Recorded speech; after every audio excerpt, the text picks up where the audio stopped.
Hi అండి, నమస్తే. Welcome back to all round vlogs. ఈరోజు ఈ వీడియోలో 1 kg చికెన్ ఎలా చేసుకోవాలో చూపిస్తున్నాను. నేను 1 kg చికెన్కి 3 టేబుల్ స్పూన్ల కారం, 2 టేబుల్ స్పూన్ల సాల్ట్ తీసుకున్నానండి. మీ టేస్ట్కు తగ్గట్టు కారం, ఉప్పు తీసుకోండి. నేను ఇందులో పెరుగు వేసుకున్నానండి. అందులోనే నేను ఇప్పుడు పసుపు కూడా యాడ్ చేశానండి.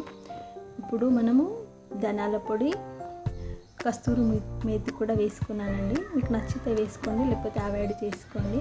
ఇప్పుడు మనం ఈ మిశ్రమాన్ని మంచిగా కలుపుకోవాలండి. మనం కారం, ఉప్పు అనేది మంచిగా ముక్కలకు పట్టే విధంగా మంచిగా కలుపుకోండి. ఇప్పుడు ఇది మనం మూత పెట్టి ఒక అరగంట సేపు పక్కకు పెట్టండి.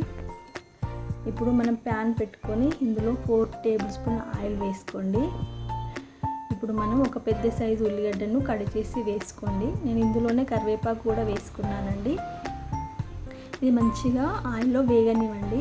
మూత పెట్టి కాసేపు ఆయిల్లో వేగించండి. ఇప్పుడు ఇందులోనే నేను పచ్చిమిర్చి కూడా వేసుకున్నానండి. ఇప్పుడు 1 టేబుల్ స్పూన్ అల్లం వెల్లిగడ్డ పేస్ట్ వేసి పచ్చివాసన పోయేంత వరకు నూనెలో వేగించుకోండి. మనం అరగంట ముందు నానబెట్టుకున్న చికెన్ని ఇప్పుడు మనం వేసుకోవాలండి. ఒకసారి ఇప్పుడు మనం కలుపుకొని ఒక 5 మినిట్స్ వరకు మనం మూత పెట్టి ఉడికించుకోవాలండి.